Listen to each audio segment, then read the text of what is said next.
नमस्कार, आप देख रहे हैं इंडिया न्यूज राजस्थान और मैं हूं आपके साथ सीमा चौधरी और हमारी खास पेशकश बड़ी बहस में आप सभी का स्वागत है। बड़ी बहस में आज काफी अहम मुद्दे पर बात होने वाला है। आज हम बात करेंगे प्रदेश में मंत्रालयिक कर्मचारियों की हड़ताल को लेकर। प्रदेश में 1 लाख से ज्यादा कर्मचारी पिछले कई दिनों से अपनी मांगों के समर्थन में हड़ताल पर नजर आ रहे हैं। वेतन विसंगति और पदोन्नति समेत कई मांगों को लेकर के मिनिस्ट्रियल सर्विसेज से जुड़े कर्मचारी राजधानी जयपुर में डेरा डाले हुए हैं।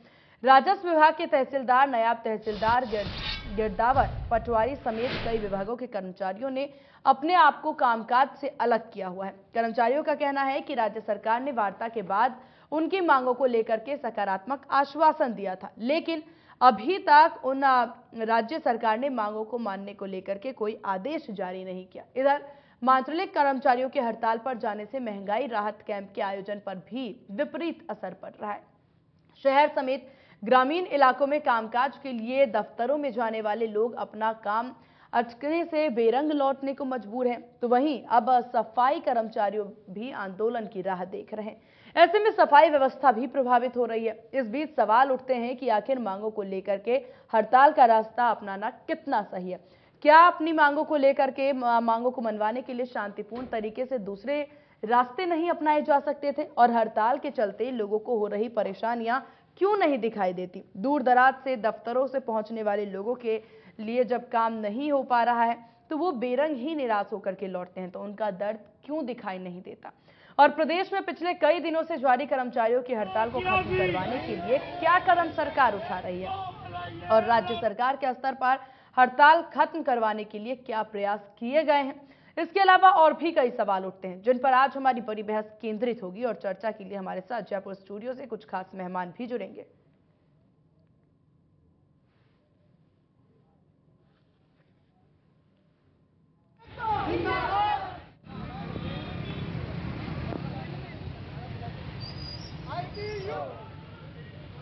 तो काफी कुछ प्रदेश में इस वक्त जहां एक तरफ सरकार महंगाई राहत कैंप लगा रही, तो वहीं दूसरी तरफ अब कर्मचारियों के द्वारा हड़ताल जारी है।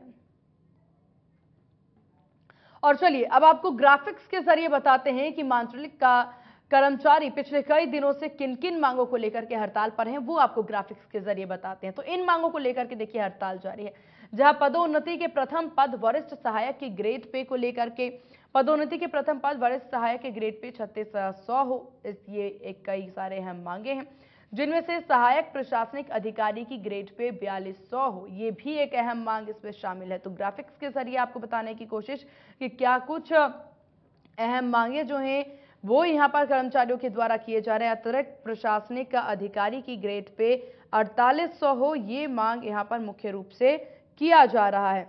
तो काफी सारी मांगे हैं जो कि यहाँ पर किया जा रहा है, जहां आपको बता दें स्टेट पेरिमेट के आधार पर कनिष्ठ सहायक की ग्रेड पे 3600 की जाए, और ये तमाम मांगे हैं जिनको लेकर के ये हड़ताल किया जा रहा है। वहीं पंचायती राज संस्थाओं में अधीनस्थ विभागों के लिए पदोन्नति के पद सृजित हो, विभिन्न संस्थाओं में कनिष्ठ सहायक की मिनिमम योग्यता स्नातक की जाए, वरिष्ठ लिपिक के पदों में वृद्धि की जाए, पंचायती राज संस्थाओं में अंतर जिला हस्तांतरण किए जाए, नायब तहसीलदार के पद सीधी भर्ती से भर जाएं, और आरटीएस की परीक्षा में उत्तीर्ण होने वालों को सीधा तहसीलदार लगाए जाए। वहीं तहसीलदार सेवा के पद 50% पदोन्नति और 50% सीधी भर्ती भरे जाए।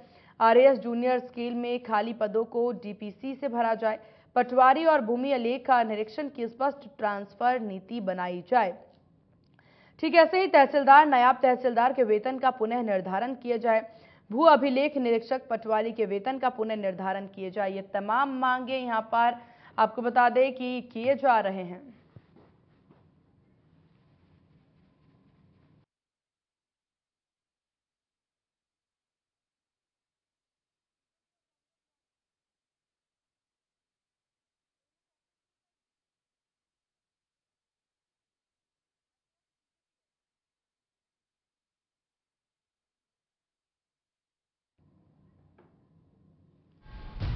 तो आज काफी अहम विषय पर इस बड़ी बहस में हम चर्चा करने वाले हैं, और इसके लिए हमारे साथ जयपुर स्टूडियो से हमारे प्रमुख पैनल भी जुड़ चुके हैं। हमारे साथ पौरुष भारद्वाज कांग्रेस नेता हमारे साथ है, गजेंद्र सिंह कर्मचारी नेता हमारे साथ है, और कुछ ही देर में हमारे साथ अशोक सिंह बीजेपी नेता भी होंगे। आप दोनों का बहुत स्वागत है इंडिया न्यूज राजस्थान पर। गजेंद्र जी, शुरुआत आप ही से करेंगे यहाँ पर, क्योंकि यहाँ पर कर्मचारियों के द्वारा लगातार प्रदर्शन की बात कही जा रही है, अपनी मांगे रखी जा रही है। अब ऐसे में क्या कुछ उम्मीदें आप सरकार से यहाँ पर लगाते नजर आ रहे हैं? आपके द्वारा ये कहना कि मांगों के बारे में जब सहमति बन चुकी है, बातचीत हो गई है, इसके बावजूद भी इस पर कोई नियम नहीं आ रहा, क्या सरकार से आपने बात करने की अब कोशिश की है?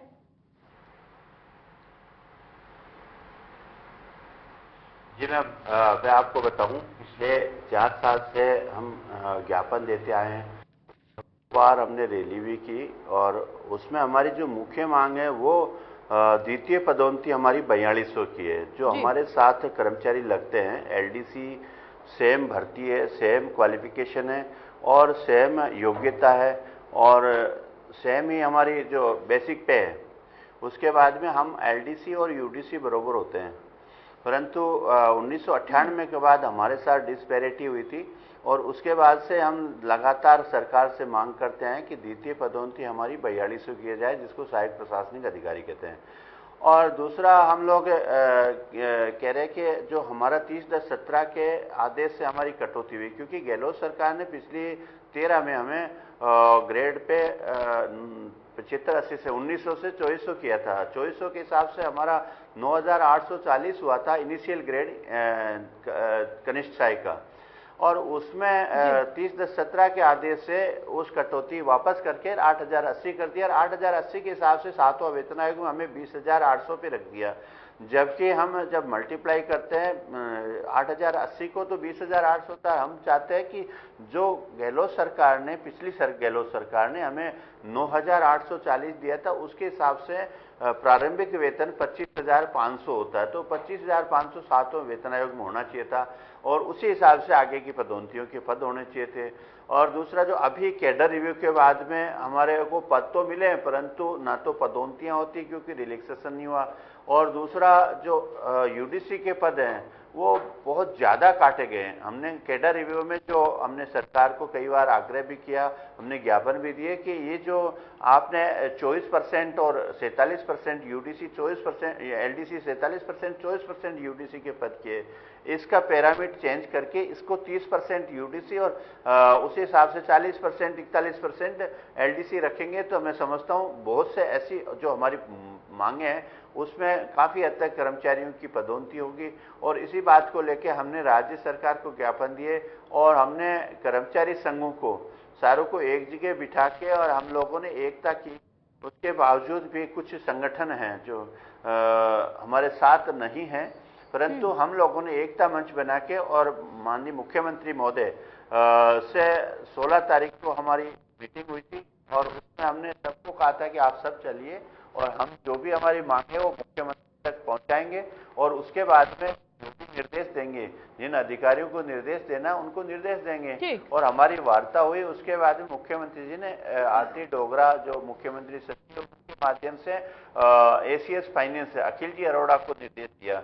उसके 17 तारीख को हमें वार्ता के लिए बुलाया गया, जो लेटर के माध्यम से बुलाया एकता मंच को, और उसके बाद हमारी विस्तार पूर्वक चर्चा हुई। परंतु अभी जो एसीएस फाइनेंस और फाइनेंस विभाग है उन्होंने हमें ये कहा कि अभी हम इसके बारे में सारी बिंदुवार चर्चा करते हैं, इसका जो है खाका तैयार करते हैं, उसके बाद आपको बुलाएंगे। तो हम लोग पिछले 42 दिन से कर्मिक अनशन पे बैठे शहीद स्मारक पे। लेकिन गजेंद्र जी, जब उन्होंने कहा कि तमाम चीजें जब तय हो जाएगी उसके बाद आप लोगों को बुलाया जाएगा, इसके बावजूद क्या प्रदर्शन ही एकमात्र या फिर ये धरना ही एकमात्र आपको सुझाव नजर आया या फिर एकमात्र ऑप्शन नजर आया अपनी बात मनवाने को लेकर?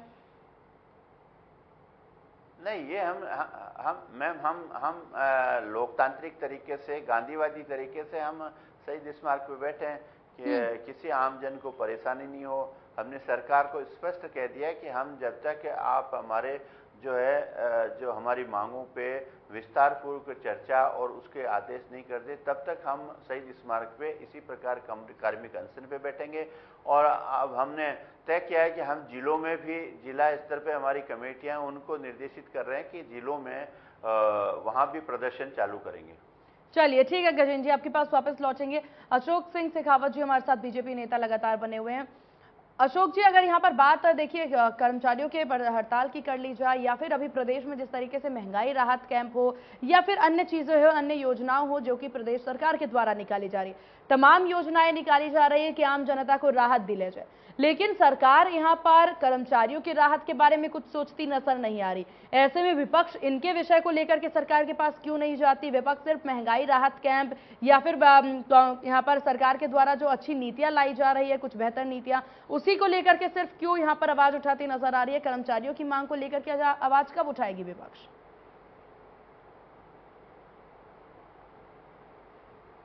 सीमा जी, मैं आपको कोई भी सरकार हो लोकतांत्रिक रूप से, उस सरकार का जैसे ही वो सरकार आती है, महत्वपूर्ण जो जितनी भी योजनाएं जो बड़ी घोषणाएं की जाती है उनको जमीन को उतारना चाहिए, फिर वादे उसकी क्रियान्वयन कैसे करना।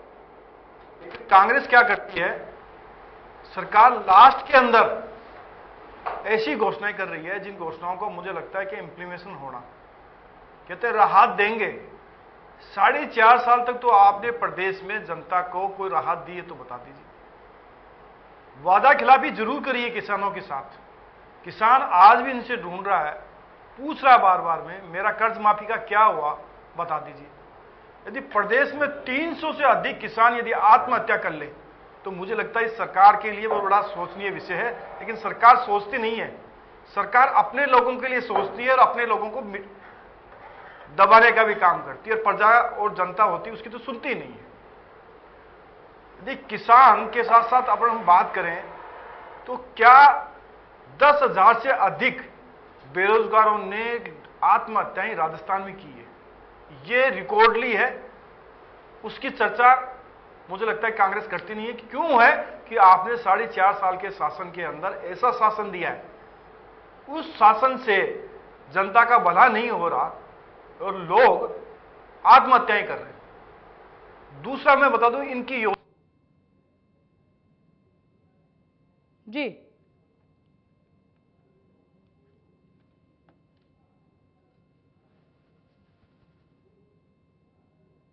बिल्कुल अशोक जी, और देखिए आप तमाम चीजें हालांकि यहाँ पर कांग्रेस की गिनवाते नजर आए कि किस प्रकार से 4.5 साल में कांग्रेस ने क्या किया क्या नहीं किया, लेकिन यहाँ पर मुद्दा ये नहीं है कि उन्होंने क्या किया क्या नहीं किया। आज का मुख्य विषय ये है कि आखिरकार कर्मचारियों के साथ जिस तरीके से सरकार का बर्ताव है या कर्मचारियों की जो मांग है उस पर सरकार का रुख साफ होना काफी ज्यादा जरूरी है, और ऐसे में विपक्ष के द्वारा किस तरह की अहम भूमिका निभाई जा रही है।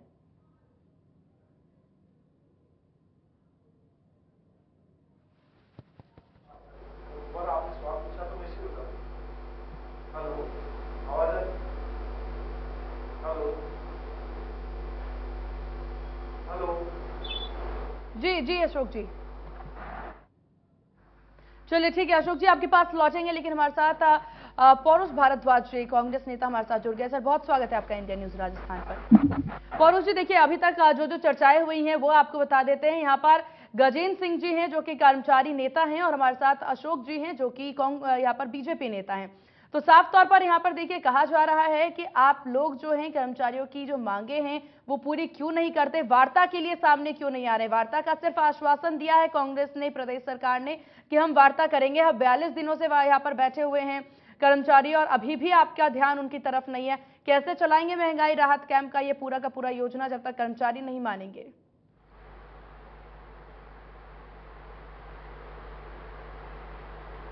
आप शायद से म्यूट हैं पौरुष जी।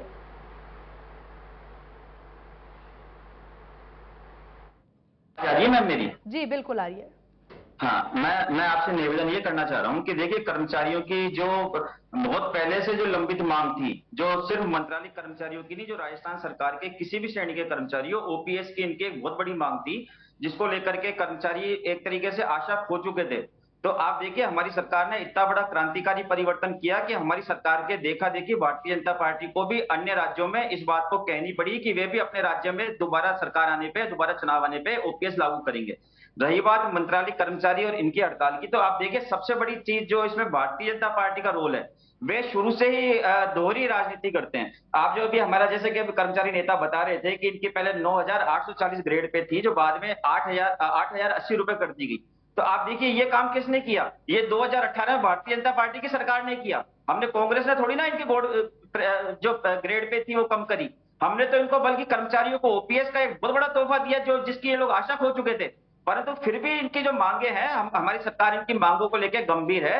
अभी आप देखिए, मैं एक बात और कहना चाहूंगा कर्मचारियों से और भारतीय जनता पार्टी के नेताओं से। मैं इनसे ये बात कहना चाहूंगा कि देखिए, चाहे अब भारतीय जनता पार्टी के लोग राजनीति करते हो, हम लोग राजनीति करते हो, और कर्मचारी चाहे नौकरी करते हो, हम सबका प्रथम उद्देश्य जनता की सेवा करना होना चाहिए। जनता के लिए इस समय राजस्थान सरकार ने, कांग्रेस पार्टी की राजस्थान सरकार ने इतना बड़ा एक महायज्ञ शुरू किया है। जो भारतीय जनता पार्टी ने जो केंद्र के स्तर पे जीएसटी बढ़ा करके, पेट्रोलियम दामों को बढ़ा करके जो महंगाई, जो एक कमर तोड़ महंगाई ला दी, तो हमारी सरकार द्वारा जो प्रयास किया जा रहा है महंगाई कम करने का, हमारे द्वारा 500 रुपए में सिलेंडर दिया जा रहा है, 100 यूनिट बिजली शहरी उपभोक्ताओं को फ्री दी जा रही है, 2000 यूनिट बिजली हम किसानों को फ्री दे रहे हैं, और भी हमारी बहुत सारी योजनाएं जिनमें हम राशन किट फ्री बांट रहे हैं। और हमने जो स्वास्थ्य सेवाएं, आप देखिए, आम आदमी की सबसे ज्यादा कमर टूटती है जब उसके घर पे कोई मेडिकल इमरजेंसी होती है। हम लोग आरटीएस लेकर के आए, हम लोग मेडिकल के अंदर हमने चिरंजीवी योजना के अंदर 5 लाख रुपए से सीधा 25 लाख रुपए तक का इलाज निजी अस्पतालों में फ्री कर दिया।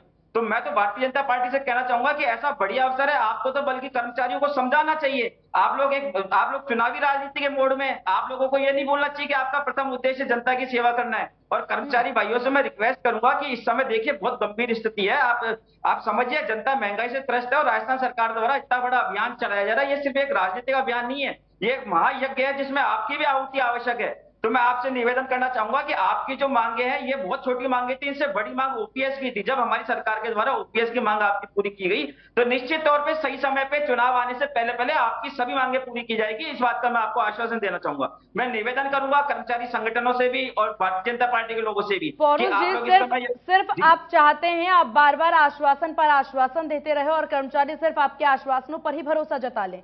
आप लोग अभी ही क्यों नहीं कर देते इनकी मांगे पूरी, जो सिर्फ आश्वासन दे रहे हैं?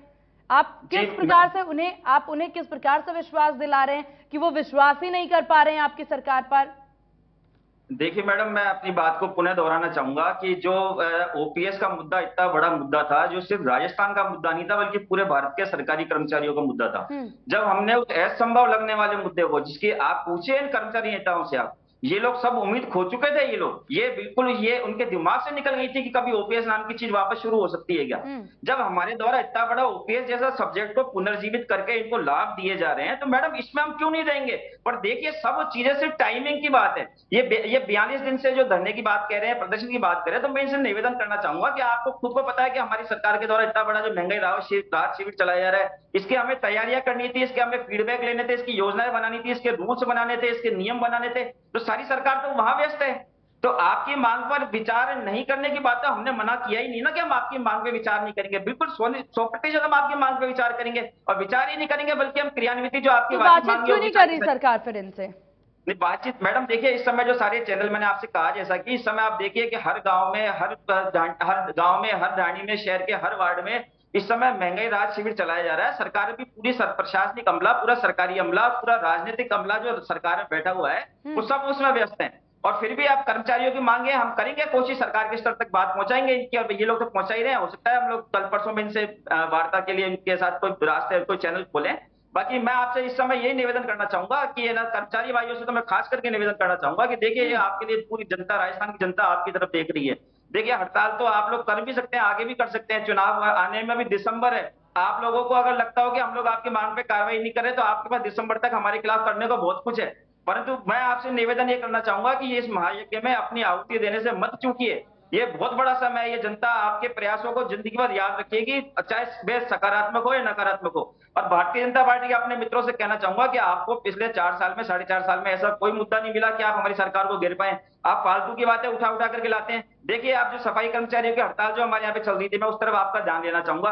आप उसमें विसंगति देखिए, आप हमारे यहाँ पे सफाई कर्मचारियों की जो भर्ती प्रक्रिया थी, वो बिल्कुल सही तरीके से चल रही थी। 2018 के अंदर, मई के अंदर, 13 मई 2018 को भारतीय जनता पार्टी ने की सरकार ने सफाई कर्मचारियों की भर्ती निकाली, और उसमें उन्होंने उनके लिए आरक्षण व्यवस्था लागू की। और उस समय कर्मचारी संगठनों ने उनका विरोध किया, और बहुत तगड़ा विरोध किया, बहुत जबरदस्त आंदोलन हुए। आज तो कुछ भी आंदोलन नहीं हो रहा जो उस समय सफाई कर्मचारियों ने आंदोलन किए थे। परंतु फिर भी सरकार ने उनकी मांगों, तत्कालीन भाजपा सरकार ने उनकी मांगों को अनसुनी करी और उसको भर्ती को कर दी। अब आप देखिए कि ये लोग जो नॉर्मल भर्ती चली जाती है, उसको एक संवैधानिक व्यवस्था जो आरक्षण की सभी क्षेत्रों में लागू है, ये भारतीय जनता पार्टी उसको जब संवैधानिक दायरे में उस भर्ती को ले आई, तो हम लोग भी एक सरकार है, ठीक है, हम जनभावना का ध्यान रखते हैं, परंतु साथ ही साथ नियमों का, कानून का पालन करना भी एक हमारा दायित्व है। तो हमारी द्वारा भी भर्ती निकाली गई, परंतु आज मुख्यमंत्री जी के संज्ञान में तो हमने कैंसिल करी। तो मैं भारतीय जनता पार्टी के मित्रों से कहना चाहूंगा कि राजनीति सदा सत्ताधारी पार्टी का विरोध करके राजनीति नहीं होती। पॉलिटिकल माइलेज आपको कई बार सरकार के अच्छे कदमों का समर्थन करके भी मिलता है। और मैं भारतीय जनता पार्टी से एक राजनीतिक दल होने के नाते अपील करना चाहूंगा कि आप कर्मचारियों से आप खुद अपने व्यक्तिगत स्तर पर आप मांगे करें, बल्कि आप जनता के सामने ये संदेश दें कि साहब देखिए सरकार नहीं मना पाई, लेकिन हम इनको मना करके कर्मचारियों को वापस काम पे लाए। और मैं कहना चाहूंगा भारतीय जनता पार्टी के मित्रों से कि आप जैसा कि है ना हमारे कांग्रेस संगठन जो है महंगाई राहत शिविर में एक अपना सक्रिय योगदान निभा रहे हैं, तो मैं भारतीय जनता पार्टी के मित्रों से भी इस बात आपने तो सभी से मदद मांग ली, सभी से आपने तो सभी से मदद मांग ली यहाँ पर कि सब सहयोग कर दें, लेकिन आप कब सहयोग करेंगे? कांग्रेस सिर्फ सहयोग मांगेंगे या सहयोग करेंगे भी? नहीं मैडम, देखिए सरकार के सत्ताधारी पार्टी के तौर पे सभी पक्षों को सुनना और सभी पक्षों के लिए यथोचित और न्यायोचित मांगे उनकी मानना बिल्कुल हमारा फर्ज है। पर आप देखिए कि सरकार तो सरकार होती है, परंतु एक व्यवस्था के अंदर जो सभी पार्टी से कर्मचारी भी सरकार की व्यवस्था का पार्ट है। आप सरकार में से कर्मचारियों को अलग करके आप सरकार की कल्पना नहीं कर सकते। और विपक्ष का भी एक अपना धर्म। आप देखिए सबसे पहले ये तो अभी पिछले कुछ 4-5 साल में 6 साल में राजनीति को एक बहुत द्वेषतापूर्ण राजनीति हो गई भारत की, बट आप सबसे पहले देखिए चाहे सरकारें चाहे कांग्रेस की रही हो चाहे भाजपा की रही हो, एक दूसरे से सहयोग लेते ही आए ना। आप राजस्थान में देखिए कि 25 भाजपा के सांसद हैं और राजस्थान की जो है मतलब बड़ी बड़ी जल परियोजनाएं, रेल परियोजनाएं, बहुत सारी रेल परियोजना अटकी पड़ी है। ईआरसीपी वाला मुद्दा अटका पड़ा है और ये लोग खाली राजनीति करते हैं। मैं भारतीय जनता पार्टी के मित्रों से पूछना चाहूंगा कि आप अपनी केंद्र सरकार की आप क्या उपलब्धि बताना चाहेंगे राजस्थान की जनता को? आप जब चुनाव में जाएंगे तो आप क्या कहेंगे? आप क्या सोच रहे हैं कि सिर्फ आप हमारी कमी निकाल के चुनाव में जाएंगे? आपसे राजस्थान की जनता ईआरसीपी के मुद्दे पे जवाब मांगेगी और आपसे सिर्फ आप खाली केंद्र में और राज्य में दोनों जगह विपक्ष में नहीं बैठे जो आप सिर्फ आरोप लगा के जनता आपको वोट देगी। केंद्र सरकार ठीक है, आप तो जवाब ले लेते हैं। अशोक जी भाई, क्या आप लोग क्या मुद्दे लेकर के जाएंगे चुनाव में? सिर्फ यहाँ पर जो सत्ता पर बैठे उनकी नाकामयाबी ही गिनाएंगे या फिर आपने कुछ किया भी है प्रदेश में विपक्ष के तौर पर? यहाँ पर साफ तौर पर पॉलिटिक्स के द्वारा कहना है कि आप लोग क्यों सहयोग नहीं करते, कर्मचारियों को आप मना लीजिए। मैं कह रहा हूँ सीमा जी, मैं तो कह रहा हूँ कि ये 4.5 से कल क्या रहे, जनता से किए गए वादे पूरे होने चाहिए और ये कर्मचारियों को कर देंगे क्या? जो रीढ़ की हड्डी होते हैं सरकार के काम को जनता तक पहुंचाने का काम वो करते हैं और उसका निष्पादन करते हैं। और ये कह रहे हैं साहब विपक्ष। अब हमारे पास में गजेंद्र सिंह जी बैठे और इन्होंने खूब कर्मचारियों के लिए, अपने हक के लिए, चीजों के लिए इनसे मांग करी है। और इनके अलावा और भी हैं कर्मचारी जो नेता भी हैं और जिनका हक भी बनता है, वो कर रहे हैं। आज क्यों ऐसी नौबत क्यों आई है कि आपके जो कैंप में जाएंगे, आप जिसको राहत कैंप आप नाम दे रहे हो, वहां पर कंप्यूटर चलाने के लिए नरेगा के जो भाई बंधु हैं उनको आप लगा रहे हो। बताओ ट्रेंड है क्या? और ऐसे उदाहरण राजस्थान में कई मिल जाएंगे। और फिर ये कहते हैं कि साहब हम तो राहत दे रहे हैं। लाखों कर्मचारी अपनी मांग को लेकर के इनके पास जा रहे हैं और ये राहत कैंप चला रहे हैं। बिना उनके राहत कैंप कैसे चलाओगे आप? पहले तो हमने पहले यह कहा कि आप राहत कैंप की जरूरत ही नहीं है, आप तो 4 साल पहले ही कर देते ना तो लग जाता। अब कर रहे हैं। जो बजट की जो घोषणा की जाती है वो 1 अप्रैल से लागू हो जाती है और ये रजिस्ट्रेशन का एक नया फॉर्मूला लेके आए। आपको राहत देनी थी तो उज्ज्वला में पहले से रजिस्ट्रेशन हुआ है। 100 यूनिट की बात है तो 50 यूनिट ऑलरेडी दे रहे हैं। ऐसा क्या है इनके लिए? और 2000 की कह रहे हैं कि यूनिट फ्री दे रहे हैं। 90 पैसे प्रति यूनिट किसान को पहले से मिल रही थी, आप उसमें एक नया आएगा। और जो भी 4.5 साल बाद में अभी तक, आज हो गई कितनी तारीख, 27 अप्रैल, किसको राहत मिल गई है? राहत तो इन्होंने अपने नेताओं को निपटाने में उनको राहत जरूर दे रहे हैं। ठीक है, ठीक है। यहाँ पर आपने साफ तौर पर कई सारे सवाल यहाँ पर खड़े किए हैं। जल्दी से पौरुष जी अपनी जवाब पूरी कर लीजिए, उसके बाद गजेंद्र जी के पास जाएंगे। बेट पे एक बात की शिकायत रहती है कि इनका होमवर्क बढ़िया नहीं होता। अगर ये होमवर्क करके आए हुए होते तो आज यहाँ पर ये लोग बात नहीं करते। मैं आपको जो आज इसको जो है 24 तारीख से लेकर 27 तारीख हो गई, 24, 25, 26, 27 4 दिन के आंकड़े में आपको शाम को 6 बजे तक के बताना चाहूंगा कि ये जो कह रहे हैं कि भाई नरेगा के कर्मचारियों से आप शिविर चलवा रहे हैं और आपके जो है शिविर फेल हो रहे हैं।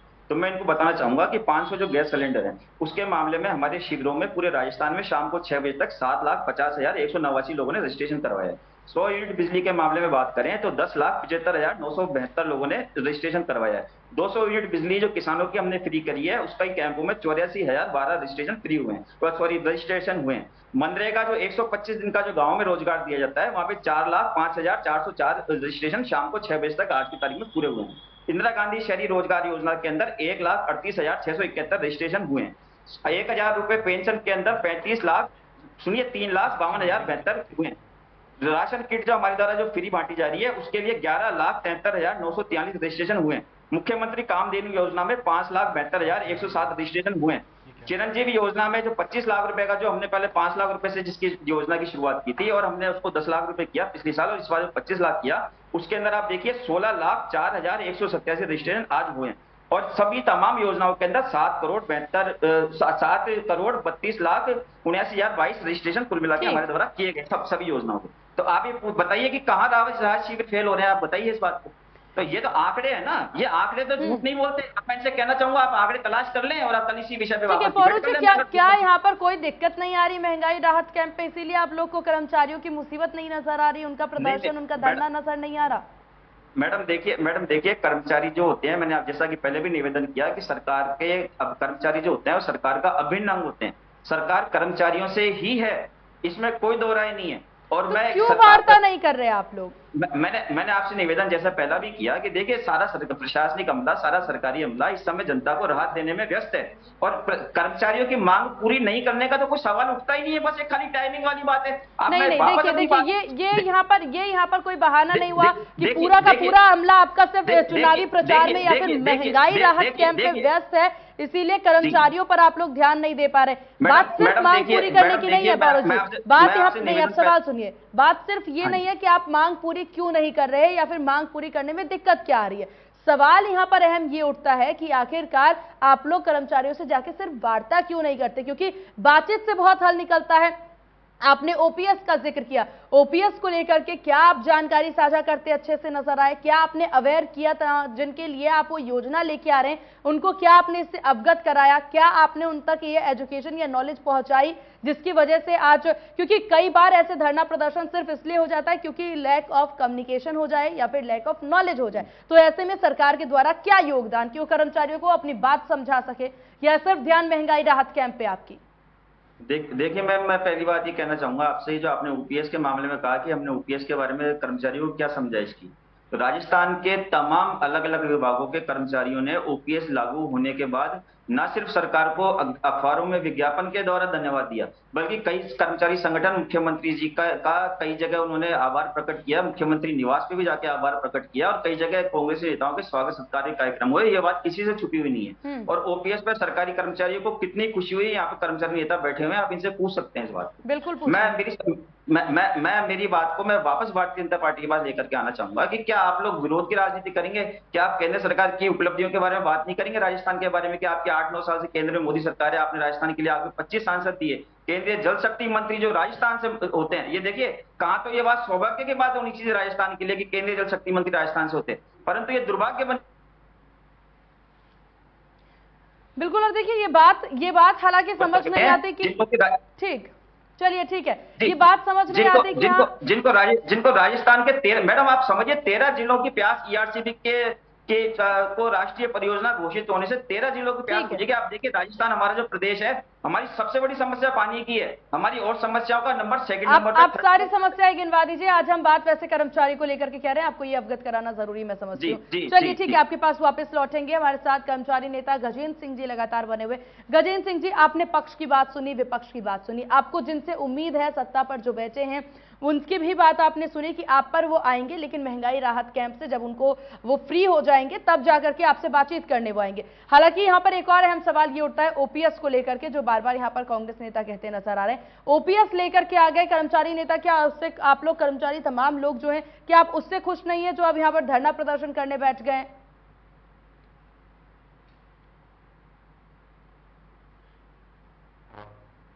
सीमा जी, मैं आपको बताना चाहता हूँ कि ओपीएस दी, इसके लिए हमने बहुत बड़ा धन्यवाद दिया सरकार को। इसके लिए हमने कहीं कोई कंजूसी नहीं की। पर एक ओपीएस ही कर्मचारियों के लिए कोई मायने इतना नहीं है जितना ओपीएस का फायदा कब होना कब नहीं होना वो तो बाद की चीजें हैं। आज की वर्तमान परिस्थिति में कर्मचारियों के लिए जो अभी बजट घोषणाएं हुई और उस बजट घोषणा में जो है एक तो 2 साल का जो रिलैक्सेशन किया है न तो वो अभी तक आदेश हुआ और ना जो चयनित वेतनमान है 9, 18, 27 हम लोग पिछले कई वर्षों से 8, 16 और 24, 32 चौथी स्केल मांग रहे हैं। पिछली सरकार के सामने भी हमने आंदोलन किए थे बहुत बड़े बड़े और उसके बाद में हमारा एक समझौता भी हुआ था, परंतु वो समझौता लागू नहीं हो सका क्योंकि आचार संहिता के नजदीक का मामला था, वो नहीं हुआ। इसलिए हम पिछले कई वर्षों से चाहे कोई सरकार किसी की भी हो हमने मांग करते आए। अभी हमने 2013 में कर्मचारियों को जो दिया था वो अशोक जी बैठे हमारे पास, इनकी सरकार ने 30 से 17 को वो काट दिया था। तो सब लोग कर्मचारियों के साथ हमेशा ही ऐसा होता आ रहा है। रही बात ओपीएस और अन्य जो सरकार के द्वारा दी गई सुविधाएं हैं उनके लिए बहुत धन्यवाद दिया सरकार को। क्या हमेशा एक ओपीएस से ही पेट भर जाएगा? हमारी पिछले कई वर्षों से हम मांग चली आ रही है कि हमारा जो इनिशियल वेतन, हमारा इनिशियल एग्जाम एक है, सब कुछ एक है, उसके बावजूद भी जो है हमारे साथ डिस्पैरिटी की जा रही है। उसके अलावा हमारे जो कई अन्य मांगे हैं, जैसे हमारे कैडर रिव्यू के कारण से जो कर्मचारी यूडीसी के पद समाप्त किए गए उन पदों को वापस बहाली किया जाए और पंचायती राज के कर्मचारी है और जो 2018 और 20 के कर्मचारी जो लगे हुए हैं उनको एक जिले से दूसरे जिले में जाने के लिए स्थानांतरण नहीं हो रहे। उन्होंने ना जो सामान्य प्रशासन विभाग है उन्हें छूट दिए जा रहे हैं। ये सरकार की तरफ से ये सारी चीजें नहीं होने के कारण आज कर्मचारियों में रोष है और निश्चित तो मानिए अगर सरकार ने जल्दी हमारी वार्ता नहीं की और निर्णायक वार्ता नहीं की तो निश्चित मानिए ये जो है हमारा कर्मी कनसन आगे चल के बहुत बड़ा आंदोलन का रूप लेगा।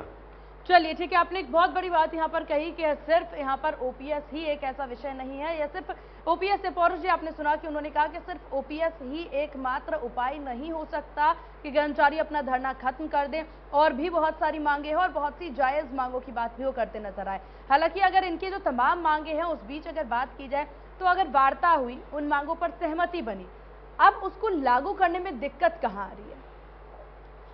देखिए मैडम, पहले तो मैं अशोक जी को धन्यवाद देना चाहूंगा कि इन्होंने इस बात को जो है एक खुले तौर पे स्वीकार किया कि हमारी सरकार ने ओपीएस इनके लागू करके बहुत अच्छा काम किया। तो इन्होंने एक तरीके से इस चीज का कंफ्यूजन दूर किया जो भारतीय जनता पार्टी पैदा करती थी आम जनमानस में, तो इसके लिए मैं इनका धन्यवाद करना चाहूंगा पहले तो। दूसरी चीज मैं इनको ये कहना चाहूंगा कि जो बजट घोषणाओं में हमारे द्वारा जो कर्मचारियों के हितों की जो बात की गई वे तो हम निश्चित तौर पर लागू होगी, उसमें आप बिल्कुल अशोक जी आप बिल्कुल 100% निश्चित रहिए कि बिल्कुल गजेंद्र जी मतलब 100% आप निश्चित रहिए। मैं एक चीज बताना चाहता हूं कि कोई सहमति अभी तक सरकार की तरफ से जो हमारी अभी जो ज्वलंत समस्याएं हैं, जो हमारी मांगे, उस पर कोई सहमति नहीं बनी है अभी तक। तो हम जैसे शुरुआत की थी वैसे के वैसे ही हैं। बड़ी बात। सहमति अगर बनती है तो हम लोग अनशन खत्म करके मैं गजेंद्र जी से बिल्कुल ही निवेदन करना चाहूंगा कि देखिए मैंने जैसा पहले भी कहा कि अभी महंगाई शिविर चल रहे हैं, पर फिर भी हम बीच में आप लोगों की मांग को है इंटरनल सरकार के संज्ञान में है सारी चीजें, और जल्दी हम इस चीज के चैनल आपसे बातचीत के खोलने वाले हैं। और आपसे भी मैं पुनः इस चीज की अपील करना चाहूंगा कि देखिए आप इस समय जनता को आप वही बात वापस कहना चाहूंगा कि देखिए आप लोग भी नौकरी में जनता की सेवा के लिए, हम लोग भी राजनीति में जनता की सेवा के लिए, चाहे हम पक्ष में बैठे हों चाहे विपक्ष में बैठे हों, इस समय जो कार्यक्रम चल रहे हैं, तो मैं गजेंद्र जी से निवेदन करना चाहूंगा कि आप लोग इस समय के लिए कुछ समय के लिए अपनी हड़ताल को जो है स्थगित करके पड़ा है। अभी तो चुनाव आएंगे, आप उन्हें आश्वासन दे दीजिए या फिर कोई पत्र जारी कर दीजिए जिस पर आप विश्वास जता सके कि महंगाई राहत कैंप से जैसे ही राहत मिल जाएगी आप उनकी समस्याओं पर ध्यान देंगे, ऐसा विश्वास दिला दीजिए उन्हें। नहीं मैडम देखिए, हमारी जो सरकार है शुरू से कर्मचारियों के हितैषी रही है। कर्मचारी तौर पे अगर बैठ के बातचीत होती है, जितने भी संगठन है सारों से बैठ के बात होती है जी, और जी, बात होने के बाद में अगर वो सहमति जताते हैं तो हमें कोई शौक नहीं है सरकार के किसी भी कार्य को बाधित करना। गजेंद्र जी देखिए, मैं आपसे निवेदन करूंगा कि आप लोग हमसे अलग नहीं है, आप लोग हैं तो ही हम लोग सरकार चला रहे हैं, इसमें कोई किसी भी तरह की कोई किंतु परंतु नहीं है, और आप हमारे परिवार का हिस्सा हैं। हम बिल्कुल निश्चित तौर पे आपकी मांगों पे सहानुभूतिपूर्वक विचार भी करेंगे, और जो मांगे मानने की उनको मानेंगे भी, और जो मांगे कुछ अगर किसी बात में गतिरोध होगी तो आपसे बैठ करके उसका कोई बीच का रास्ता भी निकाला जाएगा, और जल्दी आपके लिए सरकार के चैनल खुलेंगे बातचीत करने के। परंतु पौरुष जी, जिस हिसाब से अगर बात यहाँ पर आरटीएच बिल की चलिए कर लेते हैं, आरटीएच बिल को लेकर के डॉक्टरों के द्वारा धरना दिया गया, प्रदर्शन किया गया, उनकी मांगों को मानने के लिए जितनी जल्दी जितनी तत्परता आपने उस बिल को लाने के लिए किया और उसको डॉक्टर्स को मनाने के लिए भी पूरी कवायद आप करते नजर आए, ऐसी कवायद कर्मचारियों को मनाने में क्यों नहीं नजर आ रही? इतनी ही जल्दी कोशिश अगर आप कर्मचारियों को मनाने में कर लेते तो आज ये दिन ना देखना पड़ता। इतनी भीषण गर्मी में, राजस्थान की गर्मी आप लोग देख ही रहे हैं, कितना तापमान बढ़ता नजर आ रहा है, लेकिन कर्मचारी अपनी मांगों को लेकर के अडिग नजर आ रहे। सिर्फ कुछ क्षण निकाल करके उनसे बात करनी है, फैसलों को, मांगों को लेकर के एक असमंजस्य बनाने, स्थिति उत्पन्न करनी, वो नहीं कर पा रहे आप। और बहाना यहाँ पर सिर्फ ये कि महंगाई राहत कैंप में काफी व्यस्त हैं आपके नेता। देखिए मैडम, कर्मचारियों की मांगे सरकार के संज्ञान में है, और इंटरनली जो इनकी जो भी मांगे उन पे सबके आंतरिक तौर पे प्रोसेस में है इनकी मांगे। और जल्दी मैं अपनी तौर से एक कांग्रेस के प्रवक्ता के तौर पे इनको, गजेंद्र जी को ये आश्वासन देना चाहूंगा कि जल्दी आपसे बातचीत की जाएगी, जो भी बातचीत होगी बैठ करके होगी बातचीत। चलिए ठीक है। अशोक जी लगातार हमारे साथ बने हुए बीजेपी नेता। अशोक जी, आपने तमाम बातें सुनी, गजेंद्र जी की समस्याएं भी सुनी, और यहाँ पर सत्ता में बैठे कांग्रेस के द्वारा किस प्रकार से उनको आश्वासन दिया जा रहा है ये भी आपने सुना। एक विपक्ष की भूमिका काफी अहम होती है, हर सरकार में, हर प्रदेश में अहम भूमिका होती है।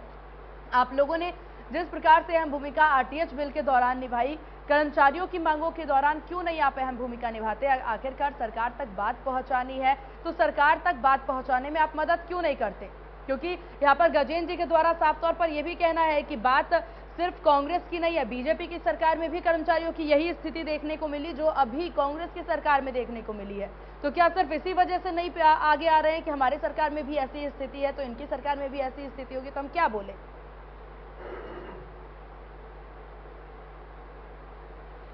सीमा जी, पहले तो मैं बता दूं आपको, जो कांग्रेस के जो प्रतिनिधि बैठे हैं पौरुष भारद्वाज जी, उनकी मेरे पास अभी यहाँ स्टूडियो में आवाज साफ नहीं आ रही है। जो इन्होंने क्या कहा होगा, बात ये कहती है कि विपक्ष है उसकी भूमिका क्या होनी चाहिए। मुझे लगता है कि विपक्ष की जो भूमिका है सदन से लेकर सड़क तक, बिल्कुल उसकी भूमिका कांग्रेस को मालूम है। लेकिन कांग्रेस अपने विधायक, मंत्री, कार्यकर्ता, पदाधिकारी और आम जनता और कर्मचारी किसकी सुन रही है क्या? सिर्फ रस्साकसी का खेल चल रहा है। इस रस्साकसी के खेल के अंदर ये किसी की नहीं सुनेंगे। इनको कैसे न कैसे अपनी कुर्सी बचानी है और कुर्सी का खेल चल रहा है इन 4.5 साल से। और मैंने कहा कि विपक्ष भी हम कह रहे हैं कि कर्मचारियों की, जैसे डॉक्टरों की हड़ताल हुई, आरटीएच के अंदर क्या हुआ, आज भी कह रहे साहब हमने बड़ा निःशुल्क कर दिया, 98% हॉस्पिटल बाहर। और चिरंजीवी योजना में किसका पैसा है?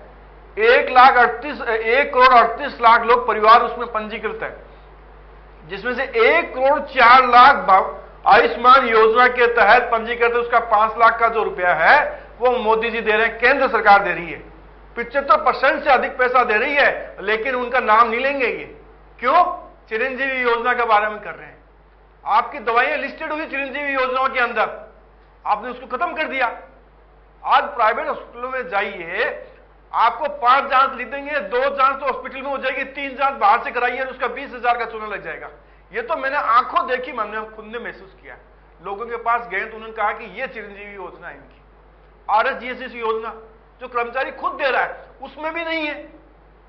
मतलब नाम मात्र की जांच करना, दवाइयां देना, और उसको क्यों कर्मचारी का तो खुद का पैसा लग रहा है। 500 रुपए से 3,000 की कटौती उनके पर मंथ की हो रही है, उनको भी पूरा नहीं दे रहे।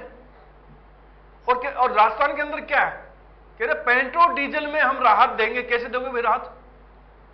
31 रुपए पेट्रोल पर ये ले रहे हैं, केंद्र सरकार 19 रुपए ले रही है। सबसे महंगा पेट्रोल राजस्थान के अंदर, और इनको लग रहा है राहत, ऐसी राहत।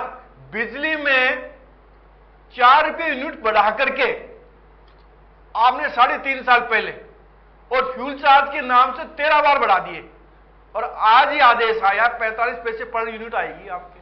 मतलब 500-400 रुपए का पर उसका अतिरिक्त जो जो बोझ है उपभोक्ताओं का उसको मिलेंगे। और ये कि हम राहत दे रहे हैं, और राहत के लिए रजिस्ट्रेशन भी कराइए आप। मतलब वो बुजुर्ग आदमी, विकलांग आदमी, दिव्यांग आदमी वो कहां जाएगा? इनके ऑफिस के चक्कर काटेगा। 250 रुपए की उसमें बढ़ी है, बुजुर्ग लोग अपने पेंशन के लिए जाएंगे। ये क्या बात? और सारे जो कर्मचारी वो हड़ताल है, आगे गेट पर ताला लगा हुआ है उस पंचायत भवन के बाहर जहां ये लगा रहे हैं, और अंदर कौन बैठा है? कुछ ऐसे बैठे जिनको कोई टेक्निकल आदमी नहीं है, और सारे कर्मचारी हड़ताल के ऊपर है। क्यों? इनकी मांगे नहीं मान रहे। तो ये राहत कैंप नहीं है, जनता को आप क्या कर रहे हैं? ठीक है, तकलीफ ठीक देने है। वाला राहत कैंप है इनका ये। चलिए ठीक है, वक्त तो चला है राहत फाइनल कैंप कमेंट्स होता तो का। कहते हैं कि हम घर बैठे में एक क्लिक बड़ी हास्यास्पद स्थिति है कि हमारे एक और भारतीय बता जनता दो पार्टी सीमा जी, लोगों का जैसे आज केंद्र होमवर्क सरकार ने इनका क्या क्या है कि होमवर्क डायरेक्ट पूरा नहीं बेनिफिट है। योजना मैंने अभी कुछ देर पहले आंकड़े बताए कि चिरंजीवी योजना के कैंप में 4 दिन तक कितना रजिस्ट्रेशन हुआ, और उसके बावजूद इनका यह कहना है कि रजिस्ट्रेशन कैंप फेल हो रहे हैं। हास्यास्पद स्थिति है। आप विरोध करने के मामले में तो पीछे है, आप जनता के बीच में जाना नहीं चाहते। आप जनता के पीछे जाते तो आपको पता पड़ता है कि जनता के खिलाफ नहीं लाइन लड़ता लगाने का काम कर रहे हैं। किसलिए ठीक कर है, रहे हैं? चलिए। चुनाव नजदीक ठीक है, वक्त हो चला है फाइनल कमेंट्स का अशोक जी। अपने कांग्रेस कार्यकर्ता वहां प्रभारी भी लगा रहे हैं। ठीक ठीक है अशोक जी, आपके पास आएंगे फाइनल कमेंट्स। शुरुआत आप ही से करेंगे। यहाँ पर हालांकि देखिए लगातार अशोक जी देखने को मिल रहा है प्रदेश में कर्मचारी हड़ताल पर बैठे हैं, कांग्रेस के द्वारा महंगाई राहत कैंप लाया जा रहा है। ऐसे में अब बीजेपी के द्वारा जो काफी अहम विषय है कि अभी इस वक्त जिस पर ध्यान केंद्रित करने की जरूरत है वो ये कि कर्मचारियों की हड़ताल कैसे खत्म कराई जाए। अब बीजेपी इसमें किस तरह से अहम भूमिका निभाती नजर आएगी?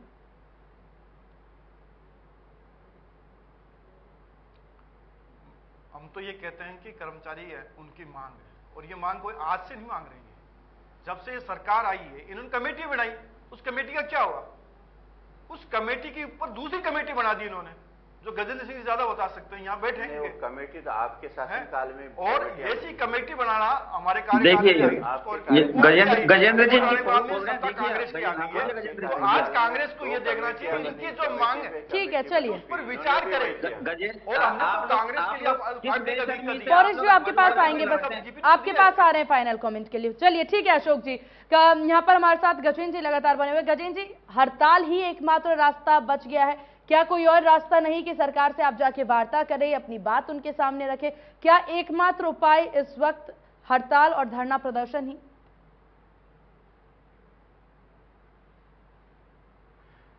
नहीं, निश्चित तौर पे मैं आपको बता दूं, सरकार को चाहिए संवेदनशीलता से बात करें हर संगठन से, और जो भी हमारी जायज मांगे उसको टेबल पे बैठ के और टेबल रिटर्न में लिखें। कोई जरूरी नहीं हड़ताल करना, किसी को शौक नहीं है, आपको पता है हड़ताल करना कोई चाहता भी नहीं, कौन जनता को परेशान करना चाहेगा। अगर हमारी मांगे टेबल पे बात करके उनका समाधान निकाले तो ठीक है, तो टेबल पर बैठ के ही यहाँ पर सॉल्यूशन निकल सकता है, हड़ताल जरूरी नहीं है। कांग्रेस नेता हमारे साथ पौरेश जी लगातार बने हुए। पौरेश जी, आम आदमी परेशान है, कर्मचारी हड़ताल पर बैठे हैं, वो भी खुद में काफी परेशान है। अब इतना देखने के बाद भी आखिरकार सरकार कुछ वक्त निकाल करके कर्मचारियों से बात क्यों नहीं करती? नहीं मैडम, जैसा कि मैंने पहले आपसे कहा कि जो सरकार के आंतरिक चैनल है उनके बात संज्ञान, कर्मचारियों की जो मांगे हैं उनके संज्ञान में है, और उनपे कहाँ तक सहमति बनाई जा सकती है। देखिए, हम इनके साथ जिस दिन टेबल पे बैठेंगे तो हम लोग, हमारा भी तो होमवर्क पूरा होना चाहिए ना कि हम लोग इनकी क्या मांगे पूरी कर सकते हैं और हमारी क्या मजबूरियां रहेगी कि किन्हीं मांगों को हम पूरी नहीं कर पाएंगे।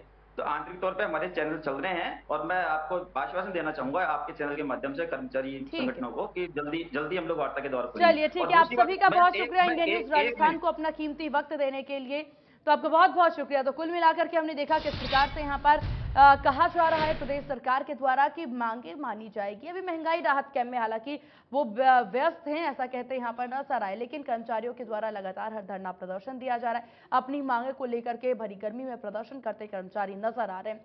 अब देखने वाली बात होगी कि सत्ता पक्ष और सरकार कब तक इन कर्मचारियों की मांगे मानती है या फिर इसे यूं ही अनदेखा करती नजर आएगी। फिलहाल बड़ी बहस में बस इतना ही। बने रहिए इंडिया न्यूज राजस्थान के साथ। नमस्कार।